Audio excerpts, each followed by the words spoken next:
President of the IntelliTrans business unit within TransCore, and I'll be talking today around how do we overcome the challenges of using a multimodal system, and how does iCargo enable that such that we can achieve the kind of benefits that the project wants to bring in terms of reduced carbon footprint, increased load factor, more efficient supply chain utilization. And so in terms of the agenda for today, I'll talk a bit about an introduction and define what multimodal services are. What are the benefits? And then what are the challenges that we run into when we're trying to get folks able to use these, and how can we overcome those? So I think Servet kind of talked through the nature of the iCargo project, being a European Union sponsored activity, really with the goals of reducing carbon footprint and driving kind of better planning of end-to-end logistics chains. So really, in terms of what we define as multimodal services, is the use of multiple modes to get a shipment from its original origin all the way to its ultimate destination. And so that could be, for example, a truck dray move from a mill to a port, a local warehouse move in the port, short sea shipping to get to the continent, receiving there, and then the inland transport to an RDC, and then getting to that kind of final end destination. So as you look at how would you want to work with those, there are two things that need to happen. First is obviously the provision of those physical transport mechanisms. Somebody has to have the truck that pulls the conveyance from point A to point B.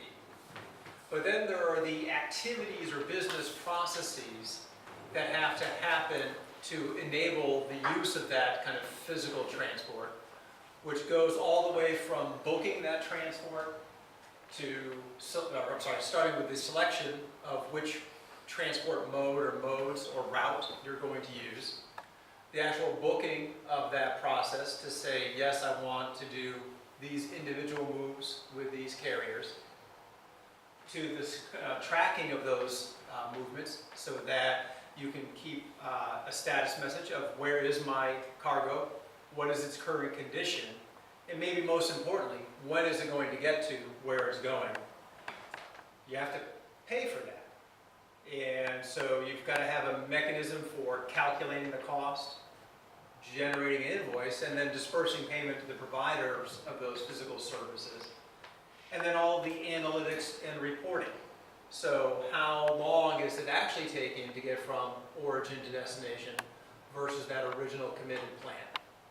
And so we need to be able to, as part of the iCargo's network, be able to provide all of these things, and more. So in general, if you're talking to customers who are trying to move product, they really kind of have a few generic needs. They want it easy to do business. They don't want to have to talk to 10 different people in 3 different companies to get something done. They want to be able to have a single kind of interaction to say, I want to go from Hilton to Duisburg and make that happen. They also want to have a high degree of quality. They can't have a lot of damage of their goods en route, because then it kind of defeats the purpose of trying to reduce your carbon emissions if you have to ship it twice, or if you have to ship it back. It's not going to have lower cost or lower carbon emissions if that occurs. You've got to have high service reliability. And there are two things to think about in terms of the multimodal transport chains. One is the challenge of duration of the transport. It's going to take longer, for example, to do a multimodal move versus just drive a truck from point A to point B. But many customers can deal with a longer transit time, but what they can't deal with is a highly variable transit time. If you can plan on it being 7 days, that's one thing. But if sometimes it's 7, sometimes it's 5, sometimes it's 12, that's not going to work. And so you need to have a degree of reliability that supports the planning process that the customer has. And then obviously, we all have to worry about cost. They don't want to necessarily pay twice as much to have a smaller carbon footprint. They want the cost to be same or potentially even less. And so these needs are not that dissimilar from market segment to market segment. There may be details around that, but in general, this is what people want. One of the challenges that they have is that oftentimes transportation within the customer base is not necessarily seen as a career path. It may be a job, but it's not something where I go in and I want to start as a clerk in transportation, move up to the manager of transportation, and you have a multitude of steps in your career there. And so folks that have aspirations of making advances in their careers, may not choose that option versus going to work in other roles or other types of organizations. And if they want to do transportation and want to have a career path, oftentimes they'll go into 3PLs or IT companies or things like that, where you've got a whole succession of planning. The other thing that you run into is attracting and retaining personnel. It can be very difficult to attract folks into these roles because people think of a company around the products it sells, not necessarily the transport of those products to the customer. And so you won't necessarily apply to, say, Procter & Gamble because you want to do transportation for them. You'll apply to them because you think of them as a strong brand with a strong marketing presence and good products, and probably more gravitate towards that part of their business. And then the way folks are kind of measured and rewarded in these roles also can make innovation challenging.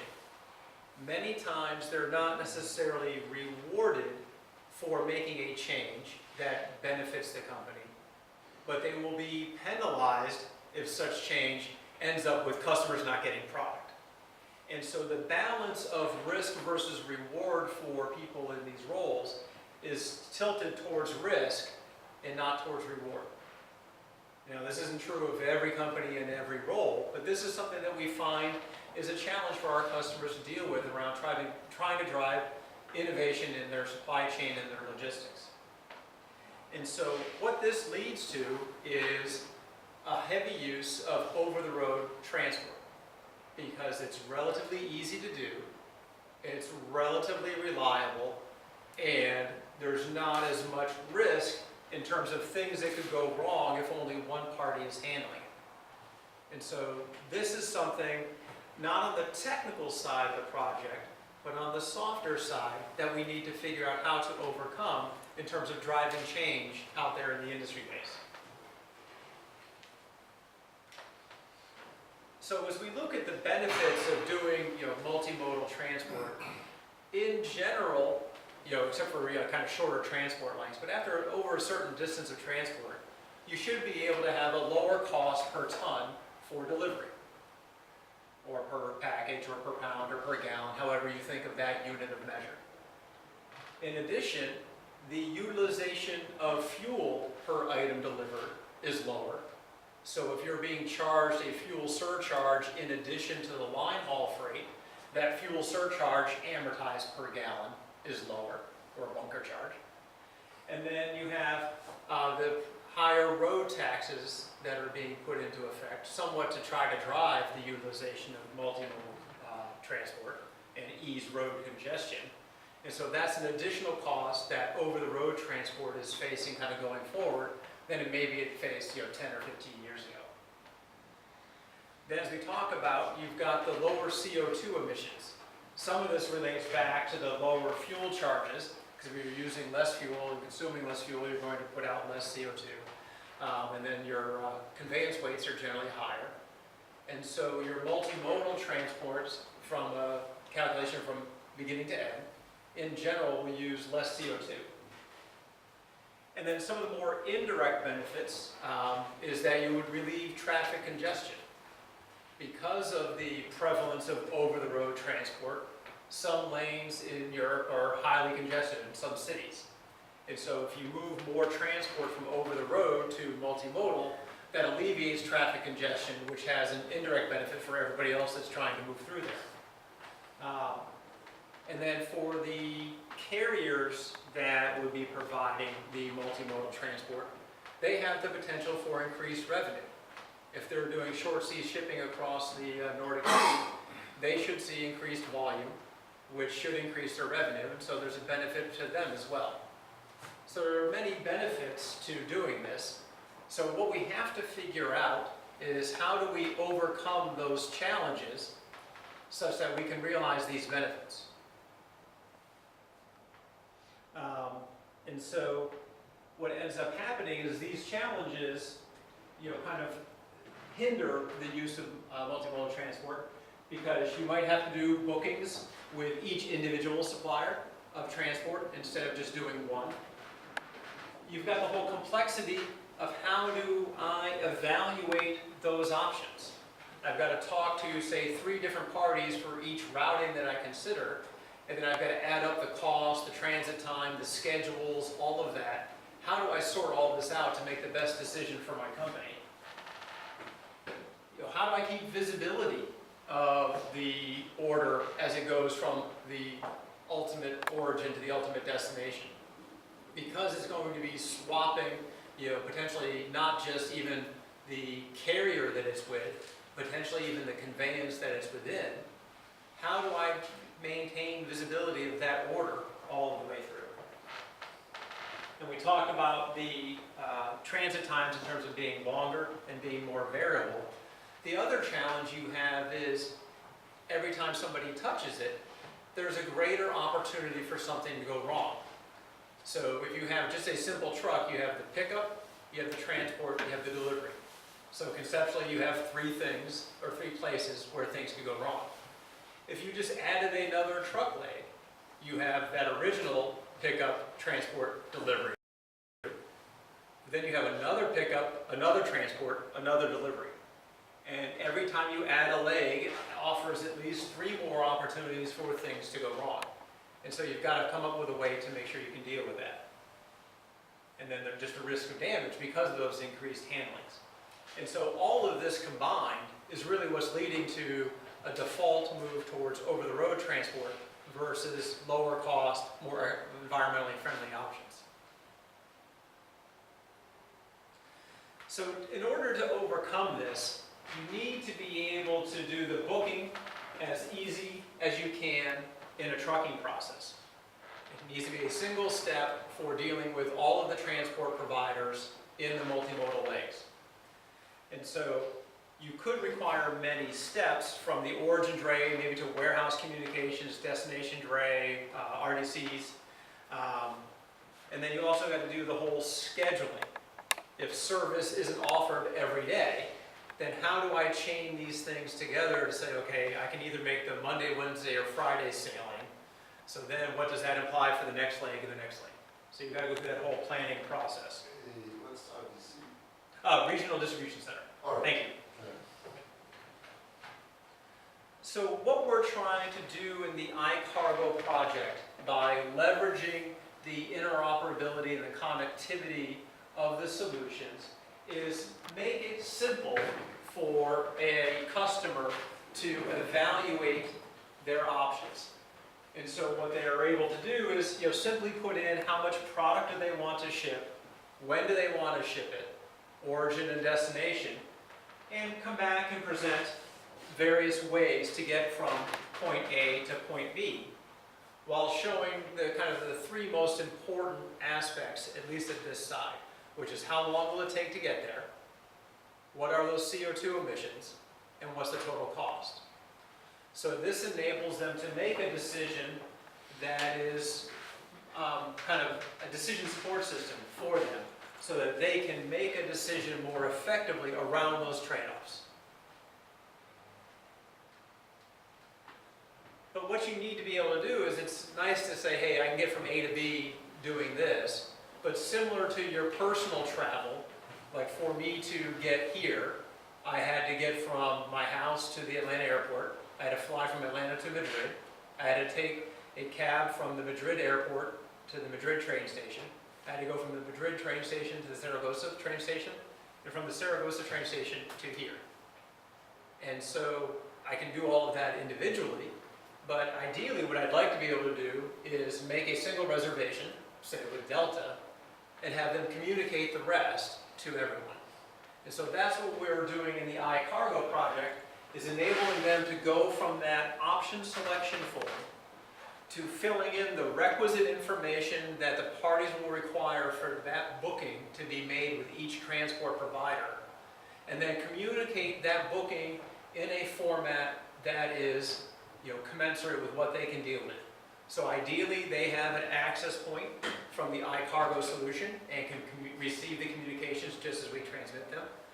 But they're going to have legacy systems as well, so we need to be able to communicate with that. And so I might have a single interface that the user sees, but in like my example to get here, I might have 6 different communications that need to go out the backside. And so we're facilitating that in the project to, again, try to make the booking process as easy here as it is in truck.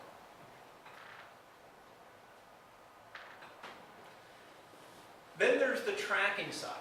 Because there are multiple places that transport of me from my house in Atlanta to here could go wrong, there's more concern about where is it, what's its current condition, and when am I really going to get here?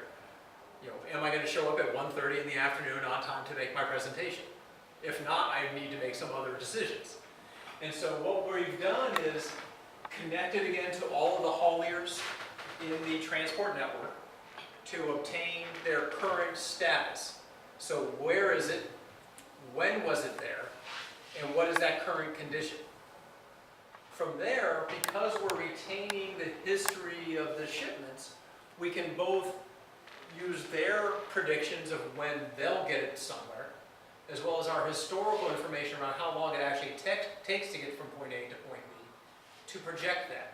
So for example, if we know that I've made the plane, and the plane is going to be on time, we can then project which train I'm going to get in Zaragoza, which taxi I would get to get here.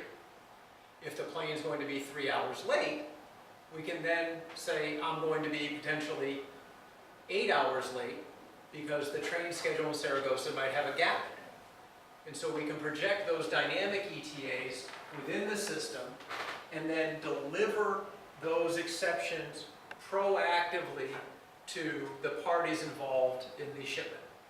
Because what may want to happen is the shipper of the product may want to contact their customer and say, hey, you're going to be there tomorrow, not today. Is that okay? And in many cases it is, and you've enabled proactive customer service such that the end customer can deal with that late delivery because they've been told 2 days in advance that you're going to be a day late. Many times what happens today is they don't find the shipment's going to be a day late until they look at their dock on the day it's supposed to be there, the shipment isn't there, and they call back and say, where's my stuff? Oh, it's going to be there tomorrow, is that okay?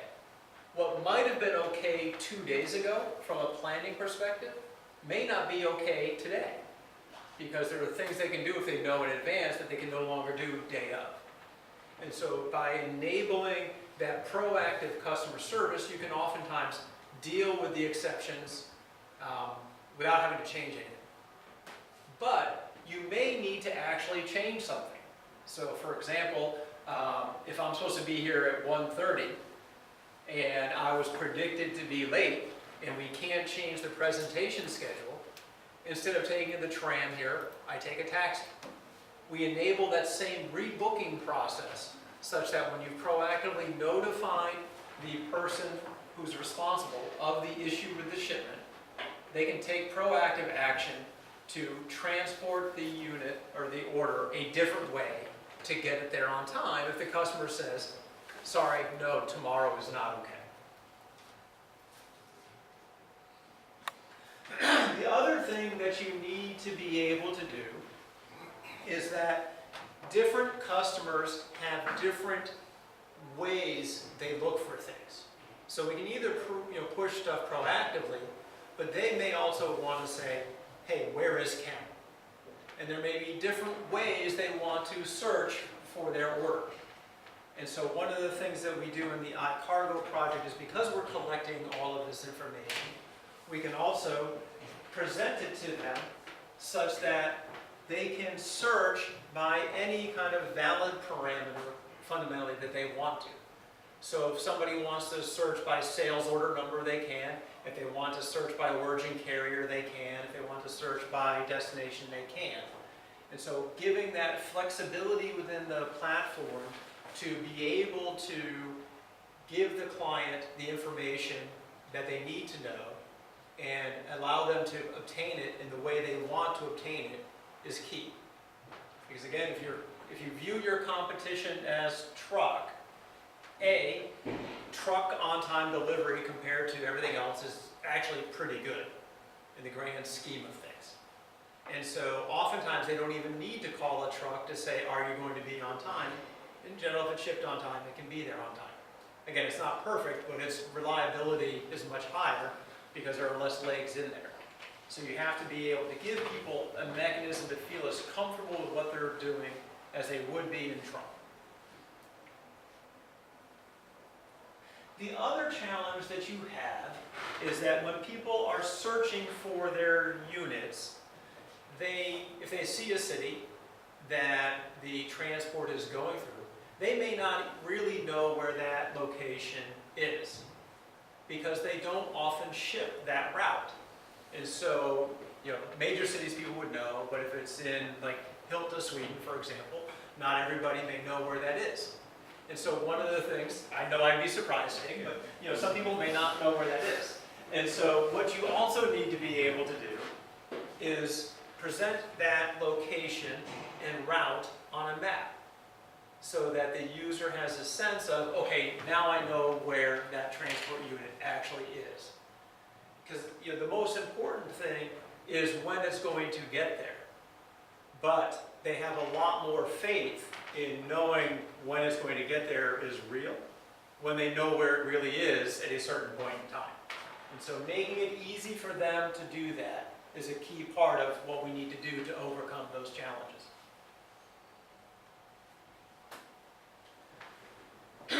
The other thing that you need to enable is 100% data completion on the most important events. So do you need, every 100 meters between Hilta and Gothenburg? Probably not. But do you need to know, for example, when it left Hilta and when it got to Gothenburg? Yes, you do. And so we not only provide mechanisms for companies that can handle that, the ability to send that data in, but we give them the ability to use mobile devices to be able to do that reporting. So for example, if you're using a smaller trucking firm that can't have an access point to connect to the iCargo network, you can give them this application and it can send us the data through an access point, so we still consume it, the preferred way for the iCargo ecosystem, but you're dealing with the individual at the way they prefer to be dealt with. And so giving them solutions to be able to drive that data completion is key. And so we can do that either through normal electronic means, through tools like this, or if we have to, we can set up a service center where we call the carriers, obtain that data, and type that in. Whatever you need to do, you need to get that data in a complete, timely, and accurate form so that people have faith in what's going on and I know where things really are. But if you go back to those dynamic ETA projections, if I don't know what actually happened through prior transport legs and how long it actually took for each leg to happen, I can't then, in the future, predict how long the next shipment will take because I don't have those timestamps to be able to say this is what history shows.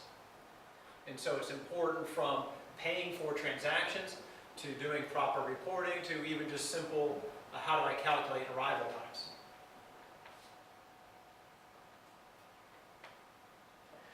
So the other thing that you need to be able to do is provide mechanisms for doing that cost calculation. So we can calculate the transit times from our own data or from schedules that people publish. But the other thing you need to be able to do is to say, how much is this transport going to cost? And so you have to give mechanisms for that to happen. And in the project, we've enabled two conceptual types of prices. One is a tariff or a list price, that if I just call up a transport provider and say, how much is it going to cost me to ship 100 pounds from point A to point B? They're going to say it's 32 euros. Okay, thank you. However, there's also the concept of I do repetitive shipping with that person. I'm going to ship 100 kilos 1,000 times this year. What is my price for that? And maybe it's 28 euros. So you have to have the concept of both the list pricing for kind of anyone who's registered to see, as well as contract pricing. What is my private price between me and that transport logistics service provider? And so we have both of those concepts in there such that, like if it was my contract, I'd be the only one able to see that. But if it's a list price, then anyone who's authorized can then have the ability to see that. And you want to be able to have flexible rating mechanisms because different transport modes have different ways that they calculate things. And even within transport modes, different providers have prices that are based on dollars per ton or dollars per kilo or dollars per transport unit, etc. So you have to have all of those pricing mechanisms in there so that they can be utilized. You have to be able to provide fuel surcharge or bunker schedules, as well as any what we refer to as accessorial fees.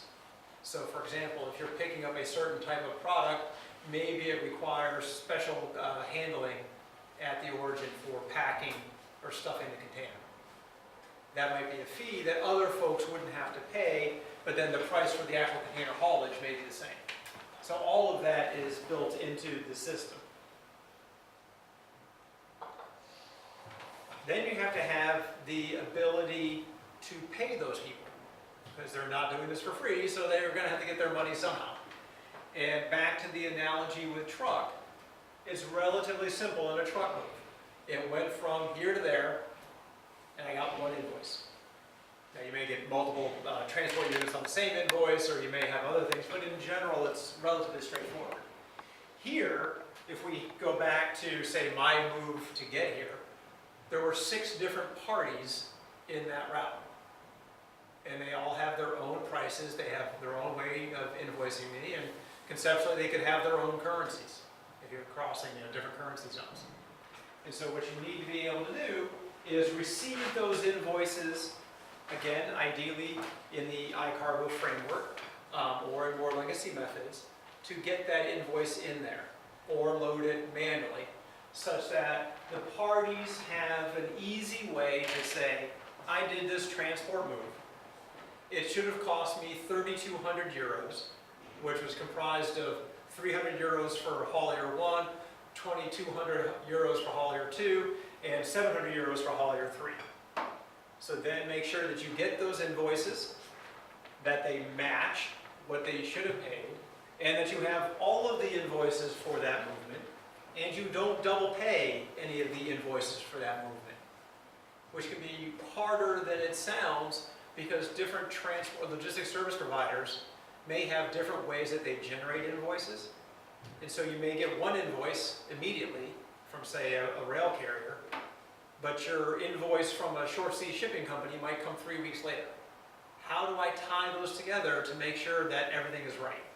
We have to enable that in the ecosystem to be able to allow that to happen easily.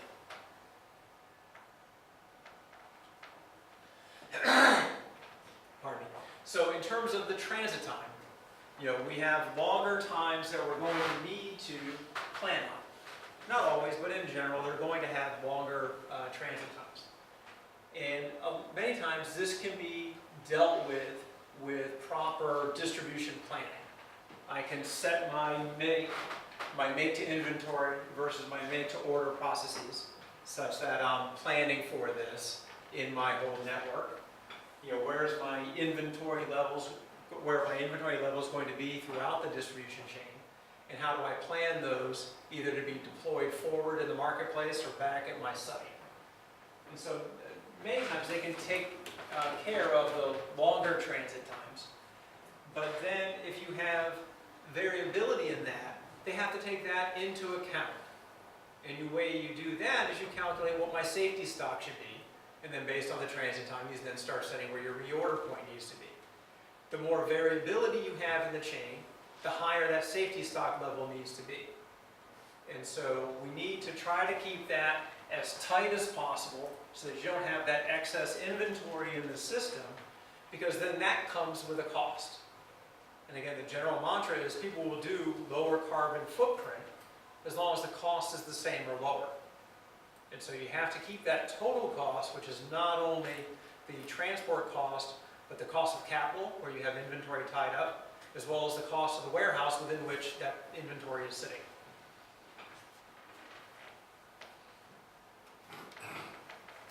So what we look at when we do this in talking with the industry base is, because of the lack of visibility and transparency across the distribution network, many times folks can't actually use the statistics that you would want to use to calculate what the safety stock should be. Because it's a relatively simple calculation to say, what's my variability in transit, what's my variability in usage, what confidence level do I want to have that I have to jump through hoops to fill an order, run that calculation, and bing, here's a number. Unfortunately, a lot of times you don't have that data, and so people go by gut feel. Well, it's 15 days to get from point A to point B, and so I have to carry 15 days of inventory, which is an answer you'll often get, which is kind of way too much, because that's presuming every single order in the system never arrives, and somebody has to ship something to get a new order there. And so you've got to overcome these fears, because otherwise you see that these inventory levels are set at a service reliability standpoint that's greater than 6 sigma. But if you ask folks what they plan on for fill rates, they'll often tell you, well, my fill rate goal is 98%. But they're planning inadvertently for much, much higher. So what you need to do is, as we're going forward with this, is you can't just say it's not a problem. It is a problem. So and you gain a lot more credibility by saying, yes, it's a problem, but here's how I'm going to deal with that. And so what we do is, you need to be able to provide that timely, accurate, and complete data so that you can have database conversations around transit time performance, and not, hey, you guys are not very good at providing transport. This order was 3 days late yesterday. Which that may be true, but what about the other 100 orders before that? How well did they perform? And what does this really mean for the overall performance of the network? And then how do you go through to support the calculations such that you can help them figure out what that inventory level needs to be for proper use of the multimodal transport?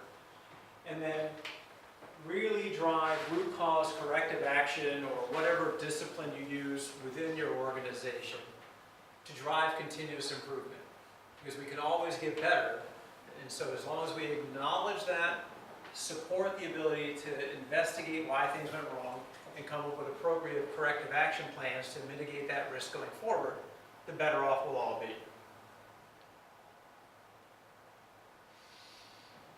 So one of the things I talked about earlier with the proof of delivery solution is making sure that data is complete.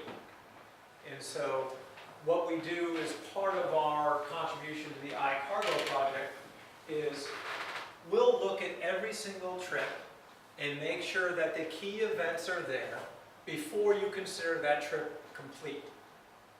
And so you'll look at every leg and say, quite simply, do I have departure and arrival information for that leg? And there may be some more details around that, but that's conceptually what you're trying to do. And many times there are black holes within that distribution chain that those don't get plugged, and then you can't do any of the prior events without that. So what we do is we go through and make sure that that happens so that those downstream impacts around on-time delivery calculations, calculating dynamic ETAs, presenting service options sorted by transit time properly are enabled. Then you need to be able to take a look at how do I deal with exceptions? Because a lot of times what ends up happening is you kind of have an average performance and some variation, but then if something goes wrong, you end up with a really big variation. And if nobody is proactively notified about that or taking action on it, then that, what should have been maybe a one-day hang-up, may become a week. And then that kind of skews all of the performance perception around this, and then people will default back to using easier modes. So what we do as part of this is provide the exception management services. So if it's in transit and isn't moving according to schedule, you'll work with the hauliers to get it moving again, get it back on schedule. Or if it's predicted to be late, what alternative actions can we take to get it back to being on time? Or if it's gone out of route, because this can often happen, or shouldn't often happen, but it can happen with all these different handlings. If you're supposed to go into this distribution center and come out and go to this next point, if it gets mishandled in this distribution center, it might go somewhere else. And if you don't detect that early enough, you can't correct it.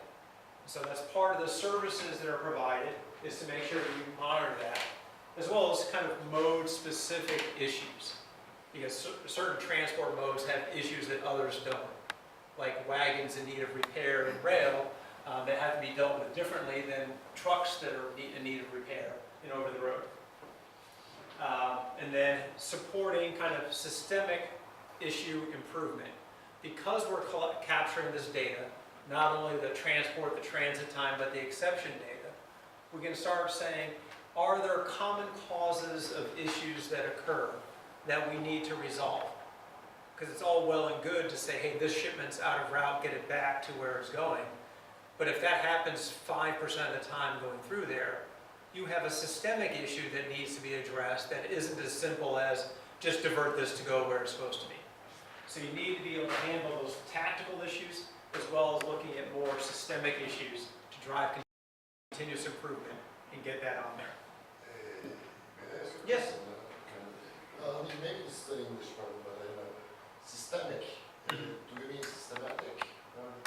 By systemic, I mean it happens over and over again, repetitive. Yeah, okay. Because that is typically indicative of there's a common cause between, say, the 8 incidents that happen versus if it happened once, stuff happens. Yeah. If it happens 8 times, then there's a systemic issue or repetitive cause that needs to be addressed. Yeah. Okay. Thank you. Thank you. Like I was talking about at the beginning, every time you introduce a leg, you're introducing opportunities for things to go wrong. So in addition to the transit, you have the whole quality concern. And each time you have potential for things to get damaged. While it's sitting in the warehouse, somebody could run into it. While it's being loaded, it can be damaged. While it's being moved, it could have a challenge there. Or it could be during delivery for that specific lane. And so you need to be able to do 2 things here.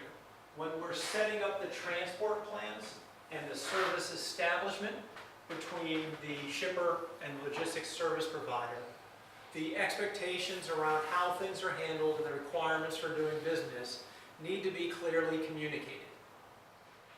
But in addition to that, a lot of times those instructions may be known at, say, central transport for a company.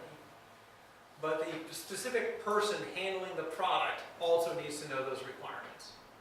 And so that means that when you dispatch the shipment or communicate the packing list or whatever form it is for that mode of transport, you need to communicate those conditions of handling again.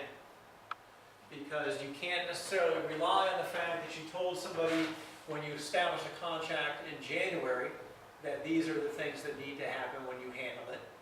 That in August, somebody who just got hired in March also knows the requirement for that. And so you kind of need the belt and suspenders approach to do it up front and with every move. And we enable that through the iCargo network as well, to be able to have that communicated with each and every transport. So one of the other challenges that we face in iCargo is the engagement of the logistics service providers. It's not just the shippers that we need to get involved, because with any kind of supply-demand network, you can't have all supply and no demand, or all demand and no supply. And so both parties have to be engaged. And so logistics service providers or transport providers, may be reluctant to engage in the network. If they're putting out their prices and their services, that may lead to price compression, fears of visibility around what's going on, divulging of confidential information, so on and so forth. They may be concerned, in addition to that you're putting iCargo between me and my customers. And so an intermediate has been inserted in there. And how do I deal with that, both from a relationship standpoint, as well as a technical standpoint? Because one of the things that, especially within larger LSPs, you may run into the IT department there wanting to have the users of that company come to their website versus going to kind of some other portal. But what you need to do, and then the other potential threat is for over-the-road transport. May view this as cannibalizing their business. If they're currently providing the move from, say, Hilton to Duisburg, and now you're saying it's going to be a multimodal transport, they obviously won't like that. However, the way the truck market in general is growing globally, and yes? A lot of accounts, if they are asset only I suppose. Yes. If they're non-asset owner, they shouldn't care. Except that the non-asset-based guys make money on the transaction, and so they may not care from the standpoint of my asset utilization will drop, but my top line may go down. But you're right, in general, the asset guys have both issues, whereas the non-asset-based have more of just the top line issue. And so the other issue you have is I already am a member of, I've got my own website, I do this, I do that. Now I've got yet one more thing to engage with. Why should I do this? I've already got 18 channels to market, why do I need 19? So we anticipate running into all of these and potentially more challenges as we try to build out the supply side of the network. And so what we need to do is first, get folks to buy into the concept of we're making it easier for those companies to do business with their customers. Because if they have to take orders from 1,000 different organizations, they might have 300 different ways that those come in. If those 1,000 people are dealing with us, or some fraction of that simplifies that for them. And so it makes them, an easier way to interact with the marketplace. Or if people are calling them around shipments and exception status, if 50 people call them one time, or one person calls them 50 times, I'd much rather answer 50 questions in one phone call than answer 50 phone calls and answer one question. And so it's the old adage of explaining what's in it for me from the technology and interaction side. The other thing is that back to the presentation of trip plans, it does not preclude necessarily showing a truck-only move. And so you could, for example, have a truck move from Hilton to Duisburg that might cost 1,500 euros and have the highest carbon footprint calculation. But somebody could still potentially do that booking through there. So you're not necessarily cannibalizing into folks engaged. And then, the reduction in cost to do kind of the e-business side. So there's quite a bit in this potentially for the transport providers that we need to be able to clearly communicate to them to get them engaged. And then you need to be able to provide a multitude of ways to make it easy for them to do business with us. Just like we're trying to make it easy for the shipper or the customer to do business with us. We have to make it easy for the supplier or the logistics service provider to do business with us. So you need to be able to, have that iCargo access point, and potentially that iCargo access point can include the ability to consume EDI uploads, manual updates, and communicate that, through the common framework, to the solution. Or they can communicate directly with the solution to put that in there if they prefer. And they're able to provide their schedules, their rates, their status updates, as well as their confirmations of their bookings, all through the kind of framework.